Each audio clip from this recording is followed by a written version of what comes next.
Hi, everyone. Welcome back to the show. You're listening to She's Got This. I'm your host, Christine Gallagher, and I'm so excited that you joined me today. Welcome back if you are one of my amazing listeners, and welcome to the show if it's your first time listening. Today's episode is a good one. So years ago, a friend and I were talking about the things that we do or that happen that end up sabotaging us in our businesses. And she said, I call those things emotional snags. And I really liked that description. So today I want to talk about some of the biggies. The first one is something I've been talking to my clients about more recently, and that's identifying with your conditioned self instead of your true self. So traumas and false beliefs are what block us from experiencing our true self, our real authentic self. And the more we clear our traumas out, the easier this becomes. So it's really a process of unlearning and giving up the misconceptions that have not been serving us. So when we identify more with our conditioned self, that's when we tend to look outside of ourselves for things like love or approval. For example, in the past, I was doing this with romantic relationships. And it's one of the reasons why I, as a smart, strong, successful woman, still ended up in a relationship that was emotionally abusive. I was not being loved to myself. I was not being approval to myself. So instead, I was looking for that outside of me. And so I had to clean that up. An example in business is if you're always looking outside of yourself at what others are or aren't doing and basing your decisions on that instead of trusting yourself. I call that looking to the left or the right instead of looking inside. And earlier on in my business, I actually did that a lot. And what I realized was that it was a self-trust issue. I was actually talking to a client about something similar yesterday, and she was talking about how often she finds herself doing this. And my gentle reminder to her was about the consequences of that, especially if it happens a lot. So basically, it chips away at you and it creates a shaky sense of self instead of a solid sense of self. So, what do we mean by the conditioned self? One example of when we're acting from our conditioned self is when you believe your life and your emotions are controlled by things outside of you. So obviously that is pretty disempowering. Another example is thinking that you need to tolerate things as they are, because what if nothing better comes along? Or you're always reflecting back to past disappointments, which end up making you feel worried and uncertain about the future. On the other hand, you are coming from your true self when you feel solid in knowing that only you dictate your choices and your emotions, no matter what anyone else is doing outside of you. So it's about knowing that through the values and the state that you embody and the choices that you make, you can create the reality that you want. Your true self also knows that you can accept your past and let go of the need for things to turn out a certain way in the future. So your true self lives in the present moment, and it knows that everything you could ever want already exists right here, right now, and it's only a matter of tuning into it. The second kind of emotional snag happens when you don't understand, or more accurately, you don't embody quantum laws, because there is a big difference between knowing and embodying. So for example, knowing that your life gets created as a result of emotional frequency, AKA your feelings, not from your thoughts. So your thoughts would like to state what it is that you want, yet the charges that your feelings have are what draw realities into your life. So these feelings can cause painful thoughts and confused thoughts about certain topics, because what happens is the brain follows the body always.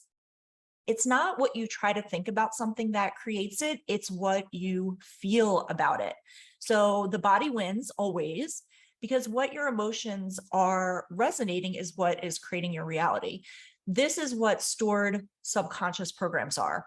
Your feelings are actually the evidence of your subconscious belief systems, which then, of course, manifest the real life events that match. As I said, if you desire something, it means it already exists. And what keeps you from it is your inner beliefs, and therefore, of course, your vibrational resonance not being a match. So life force is source energy. We all come from source, and it's actually always striving to bring you what you want. And if you manifest the direct matches of your emotions that are in resistance, then what happens is you'll be attracting what you don't want.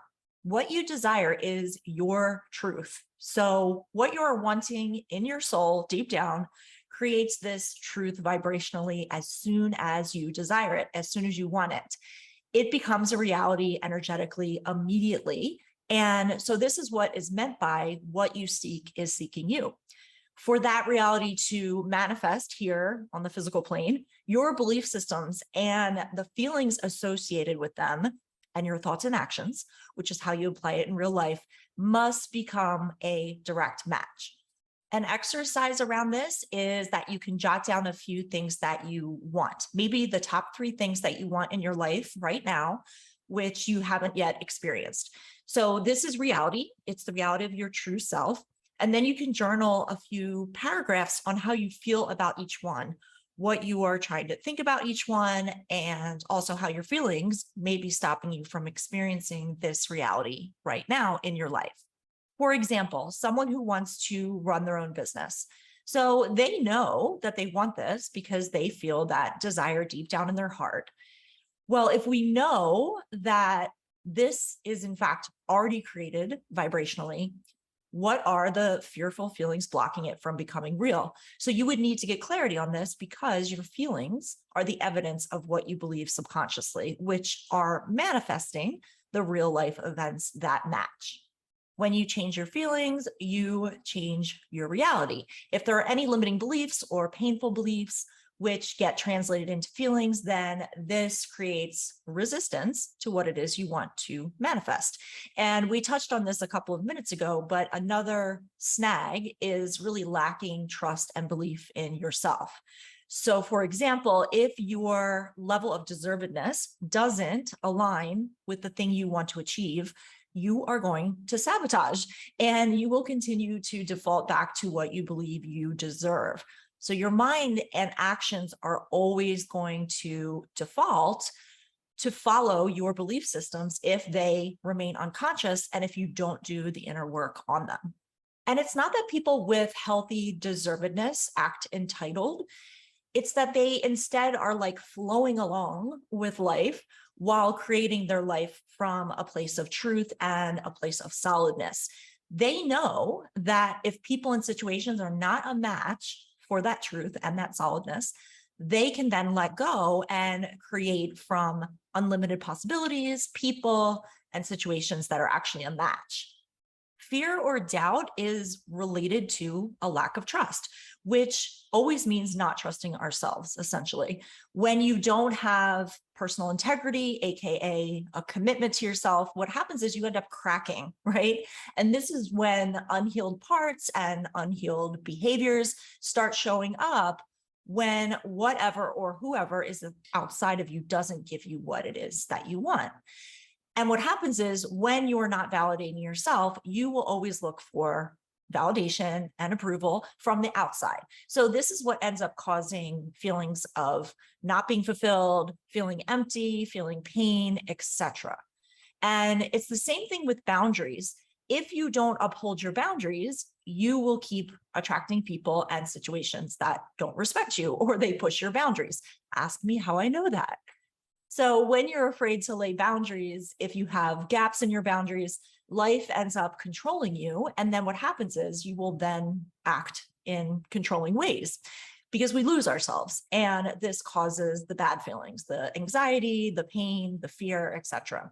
So when we don't have strong boundaries, we end up not living in the present, which of course means holding on to the fears of the past and trying to control what happens in the future, and possibly spending huge amounts of time in our heads agonizing instead of being present. So how do we know when our boundary has gaps in it? Well, we don't feel good, basically. We feel scared, we feel angry, we feel victimized, lonely, unsupported, anxious. And a lot of times our bad boundaries come from our childhood, surprise, surprise, and society as a whole lacking boundaries because we learned our lack of boundaries from our parents who learned from their parents, et cetera, et cetera. So if that's true, how do we actually set boundaries? Well, it starts with acknowledging that any emotional pain often means that your boundaries are not functioning. And it's not that you don't experience the feeling, it's that you learn to feel it without reacting. And you realize that only you are responsible for the bad feeling. And then you can shift internally if you need to and connect to what your truth is on the subject and then state your truth. So this is about detaching from the need for any outside validation or any outcome. The truth is you are the only thing stopping you from living the amazing life that you want. So your biggest mission is to get your limiting belief systems out of the way. And of course, this is a process. You're not going to get it all done in one go because you're human and you're imperfect. But the more you work at clearing your limiting self and your fearful self or your conditioned self, the easier and better life becomes. So your existence starts to feel more divine. I would even say more magical when you're living your life as your true self. And your feelings show you the way. So your feelings are a powerful navigator for you in your life. When you feel good, you're in a state where you are connected to what it is that is your birthright. So love, happiness, success, all the good stuff. When you're feeling bad, then that's a signal for you to clear a limiting belief that is keeping you separated from the good stuff. When we change, everything changes. And when you do the inner work and you do the healing, your outer world starts to change in a major way. And as you evolve, there are going to be some areas that become second nature.